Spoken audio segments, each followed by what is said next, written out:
गुजरात के लोकप्रिय मुख्यमंत्री श्रीमान भूपेंद्र भाई पटेल भारत में जापान के राजदूत श्रीमान Keiichi Ono san, Suzuki motor corporation के president Toshihiro Suzuki san, Maruti Suzuki India limited के MD Hisashi Takeuchi san, chairman RC Bhargava, Hansalpur plant के सभी कर्मचारी, अन्य महानुभाव, देवी और सज्जनों, गणेश उत्सव के इस उल्लास में आज भारत की मेक इन इंडिया इस यात्रा में एक नया अध्याय जुड़ रहा है। ये make in India, make for the world हमारे उस लक्ष्य की तरफ एक बड़ी छलांग है। आज से भारत में बने इलेक्ट्रिक व्हीकल्स 100 देशों को एक्सपोर्ट किए जाएंगे।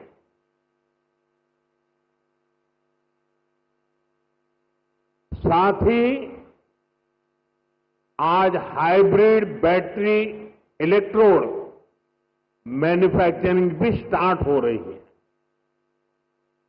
आज का ये दिन भारत और जापान की फ्रेंडशिप को भी नया आयाम दे रहा है। मैं सभी देशवासियों को, जापान को, सुजुकी कंपनी को बहुत बहुत बधाई देता हूं।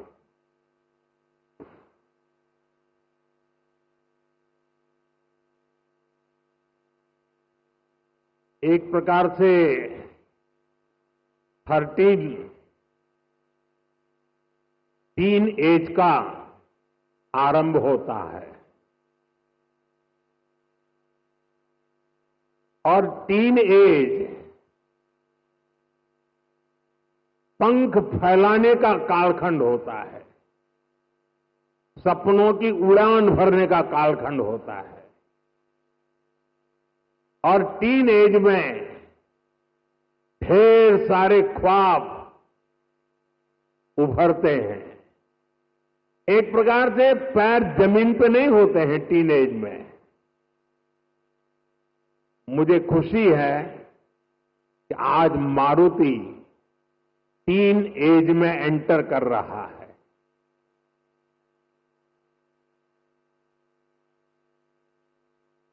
गुजरात का मारुति का टीन एज में प्रवेश यानी आने वाले दिनों में मारुति एक नए पंख फैलाएगा, नए उमंग और उत्साह के साथ आगे बढ़ेगा, ऐसा मेरा पूरा विश्वास है। फ्रेंड्स, भारत की सक्सेस स्टोरी के बीज करीब करीब 13 साल पहले बोए गए थे। 2012 में जब मैं यहां का मुख्यमंत्री था, तब हमने मारुति सुजुकी को हंसलपुर में जमीन अलॉट की थी। विजन उस समय भी आत्मनिर्भर भारत का था, मेक इन इंडिया का था।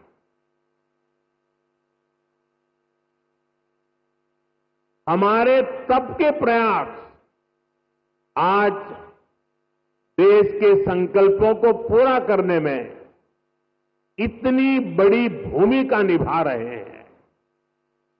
साथियों, मैं इस अवसर पर स्वर्गीय ओसामू सुजुकी-सान को हृदय से याद करना चाहूंगा। हमारी सरकार को उन्हें पद्म विभूषण से सम्मानित करने का सौभाग्य मिला था। मुझे खुशी है उन्होंने मारुति सुजुकी इंडिया का जो विजन देखा था, वो आज हम इसके इतने बड़े विस्तार के गवाह बन रहे हैं। साथियों, भारत के पास डेमोक्रेसी की शक्ति है और भारत के पास डेमोग्राफी का एडवांटेज है। हमारे पास स्किल्ड वर्कफोर्स का बहुत बड़ा पूल है, इसलिए कि हमारे हर पार्टनर के लिए विन विन सिचुएशन बनाता है। आज आप देखिए, सुजुकी जापान भारत में मैन्युफैक्चरिंग कर रही है और जो गाड़ियां बन रही है वो वापस जापान को एक्सपोर्ट की जा रही है। ये जापान और भारत के रिश्तों की मजबूती तो है ही, भारत को लेकर ग्लोबल कंपनियों के भरोसे को भी ये आपके सामने प्रस्तुत करता है। एक तरह से मारुति सुजुकी जैसी कंपनियां मेक इन इंडिया की ब्रांड एम्बेसडर बन चुकी है। लगातार 4 साल से मारुति भारत की सबसे बड़ी कार एक्सपोर्टर है। अब आज से ईवी एक्सपोर्ट को भी उसी स्केल पर ले जाने की शुरुआत हो रही है। अब दुनिया के दर्जनों देशों में जो ईवी चलेगी उसमें लिखा होगा मेड इन इंडिया।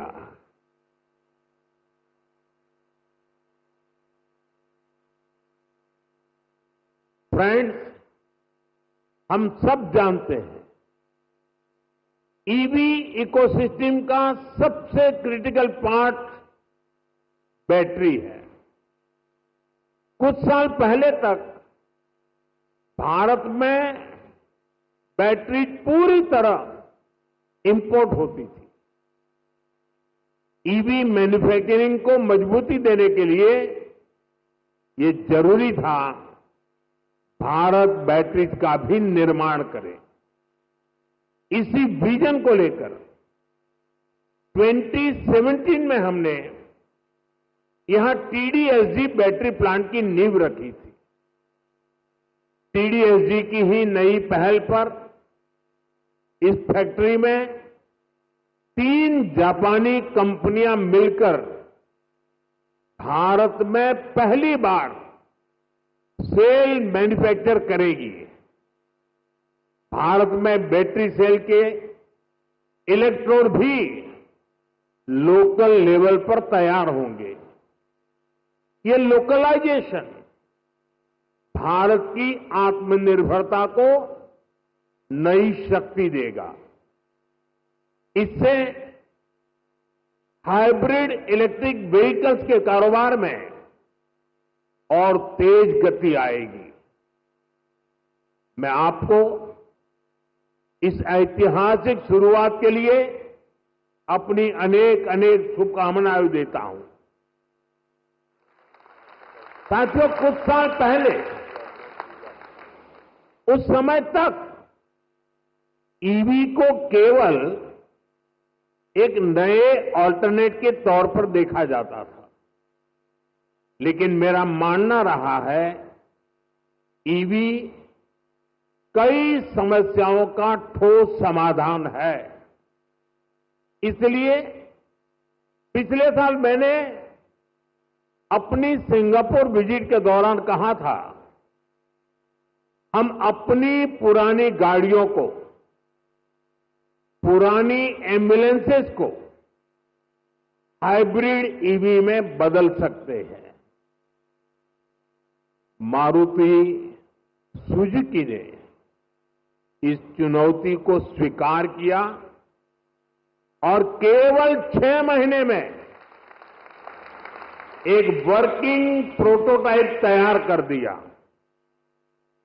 अभी मैंने वो हाइब्रिड एम्बुलेंस का प्रोटोटाइप देखा भी है।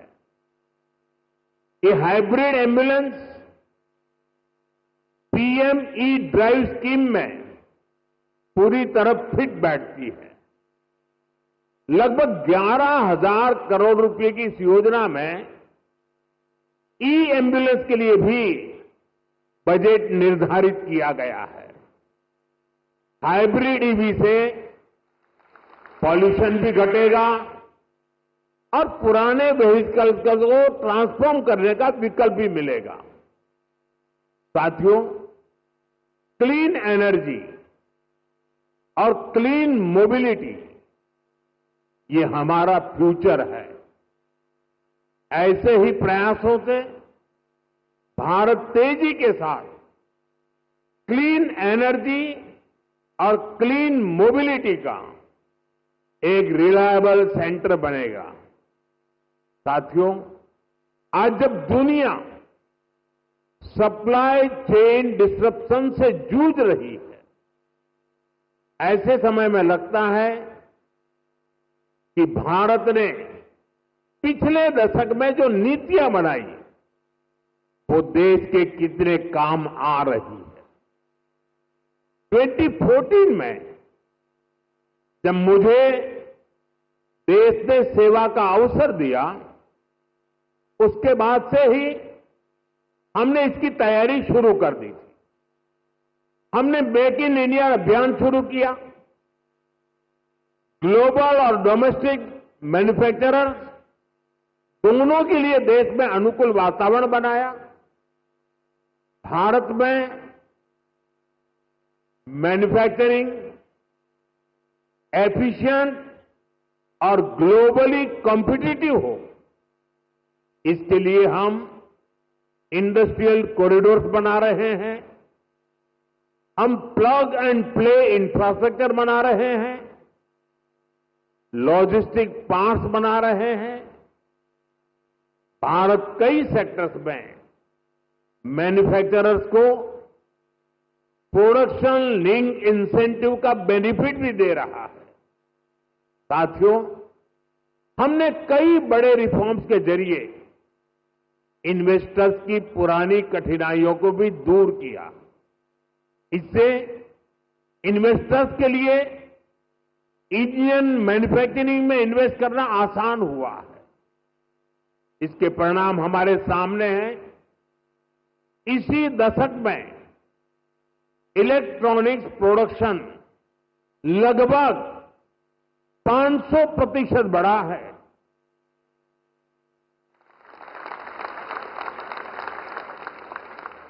मोबाइल फोन प्रोडक्शन 2014 की तुलना में 2700% तक बढ़ गया है। डिफेंस प्रोडक्शन में भी पिछले दशक में 200% से भी ज्यादा की वृद्धि हुई है।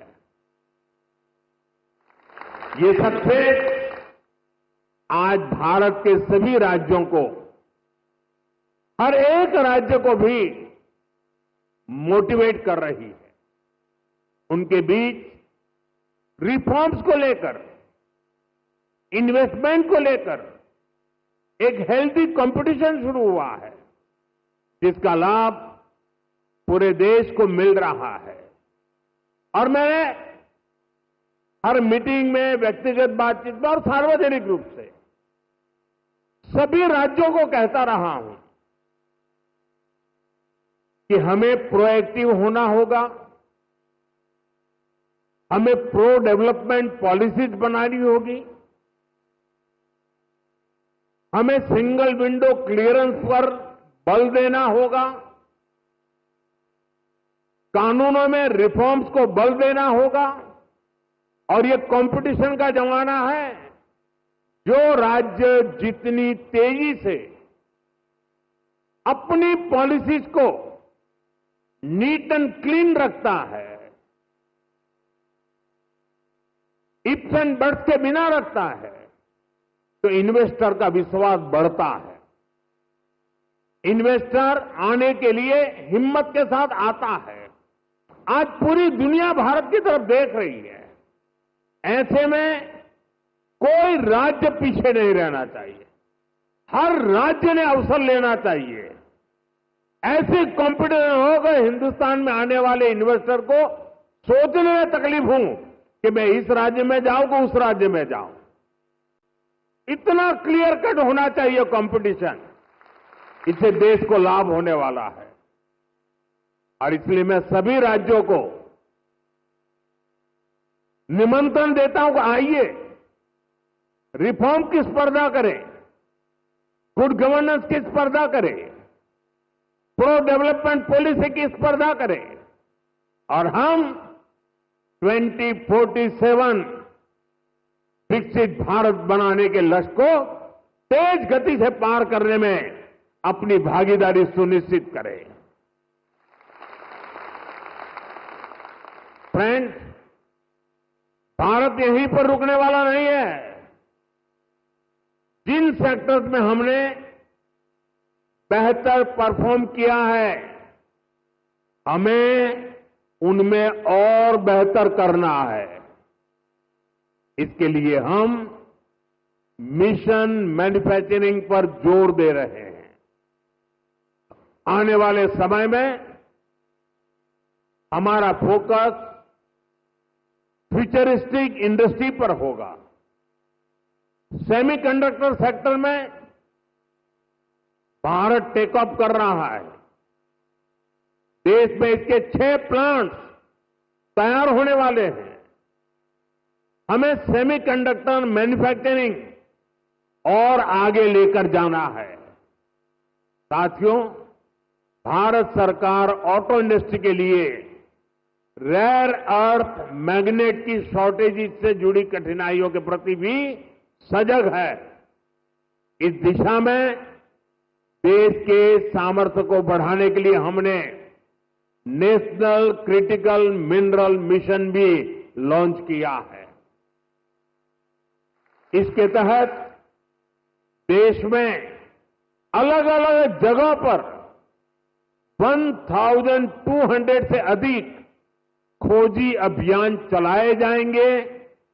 क्रिटिकल मिनरल्स को तलाशा जाएगा। साथियों, अगले सप्ताह ही मैं जापान जा रहा हूं। भारत और जापान का रिश्ता केवल डिप्लोमेटिक रिलेशन से कहीं ऊपर सांस्कृतिक और भरोसे का रिश्ता है।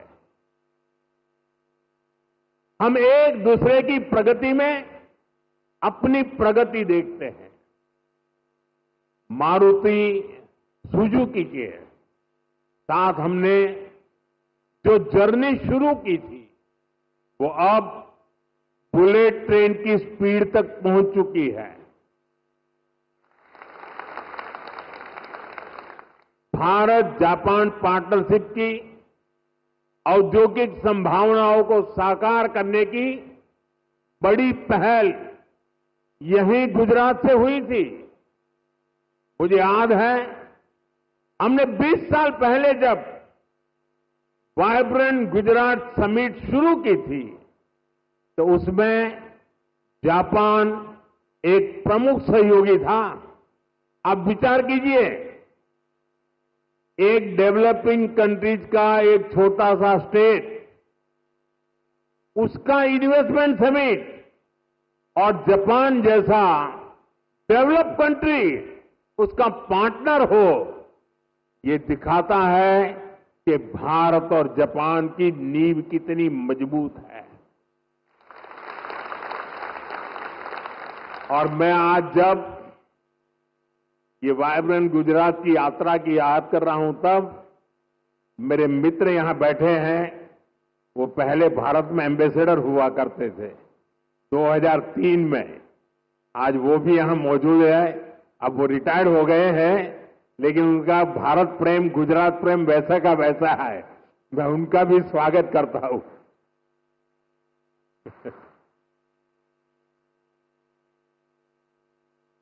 गुजरात के लोगों ने भी जापान के लोगों का उतना ही आत्मीयता से ख्याल रखा।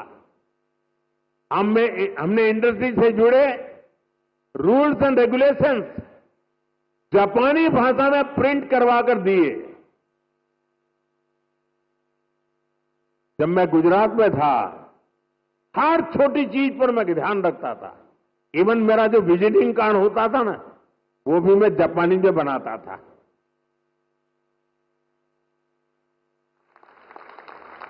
जो वीडियोज बनाते थे हम प्रमोशनल, वो वीडियो को भी जापानी भाषा में डबिंग करवाता था। यानी मुझे मालूम था कि मुझे इस रास्ते पर बड़ी मजबूती से आगे बढ़ना है। और मैं सभी राज्यों को कहता हूं, आसमान खुला है भैया, आप भी मेहनत करो, आओ मैदान में, बहुत फायदा होगा।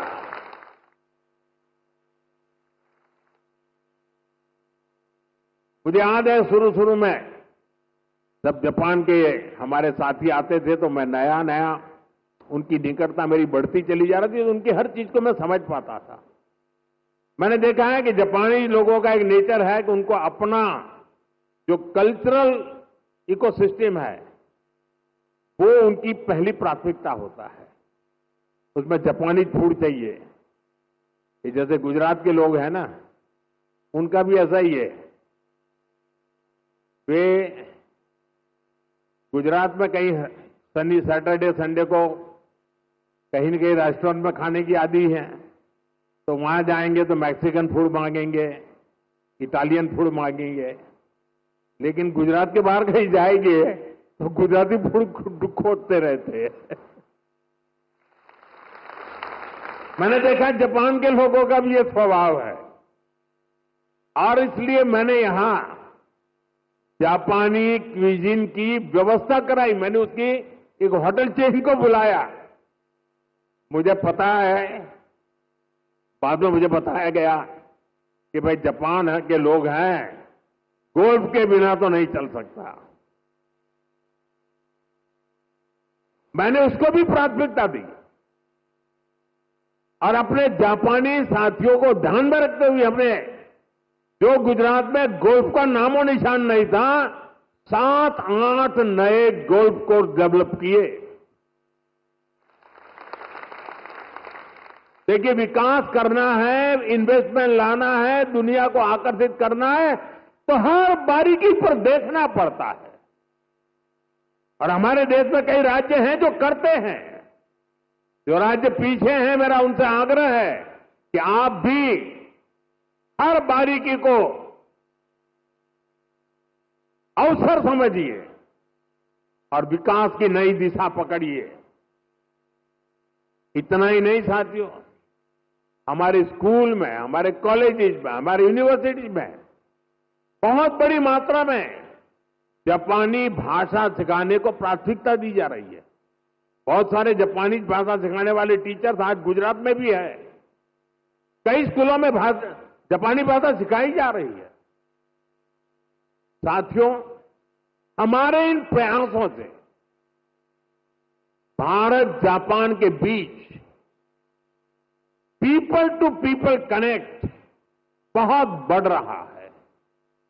स्किल और ह्यूमन रिसोर्स से जुड़ी एक दूसरे की जरूरतों को भी हम पूरा कर पा रहे हैं। मैं चाहूंगा मारुति सुजुकी जैसी कंपनियां भी इस तरह के प्रयासों का हिस्सा बने और यूथ एक्सचेंज जैसे प्रयासों को बढ़ाएं। साथियों, हमें इसी तरह आने वाले समय में सभी अहम क्षेत्रों में आगे बढ़ना है। मुझे भरोसा है हमारे आज के प्रयास 2047 के विकसित भारत की इमारत को नई बुलंदी तक लेकर जाएंगे और मुझे भरोसा है कि जापान इस लक्ष्य की प्राप्ति में हमारा भरोसामंद पार्टनर बनकर साथ चलता रहेगा।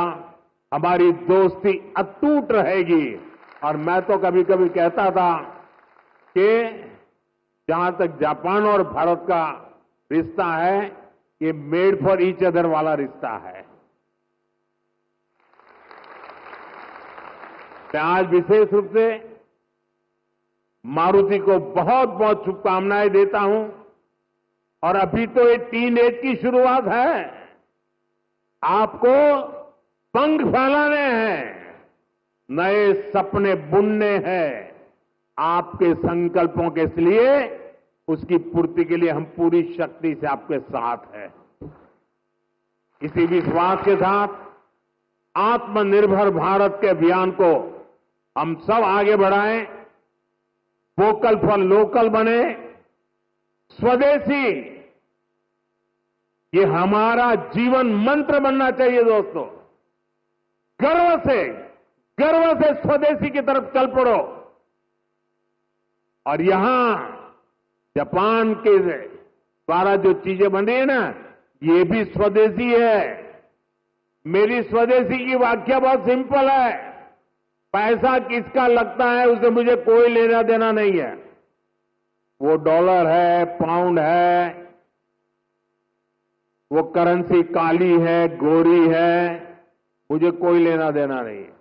लेकिन जो प्रोडक्शन है उसमें पसीना मेरे देशवासियों का होगा। पैसा किसी का, पसीना हमारा। जो प्रोडक्शन होगा उसमें महक मेरी देश की मिट्टी की होगी, मेरी भारत मां की होगी। इस भाव के साथ आप मेरे साथ चलिए दोस्तों। 2047 में हम ऐसा हिंदुस्तान बनाएंगे, आपकी आने वाली अनेक पीढ़ियां आपके इस त्याग का गर्व करेगी, आपके इस योगदान का गर्व करेगी। आपकी भावी पीढ़ी के उज्जवल भविष्य के लिए, आत्मनिर्भर भारत के इस मंत्र के लिए, स्वदेशी के मार्ग के लिए मैं आज मेरे देशवासियों को निमंत्रण दे रहा हूं। मैं आपको निमंत्रण दे रहा हूं। आइए हम सब चल पड़े। 2047 विकसित भारत बना के रहेंगे। दुनिया की भलाई में भारत का योगदान बढ़ाते रहेंगे। इसी भावना के साथ आप सबको बहुत बहुत शुभकामनाएं, बहुत बहुत धन्यवाद।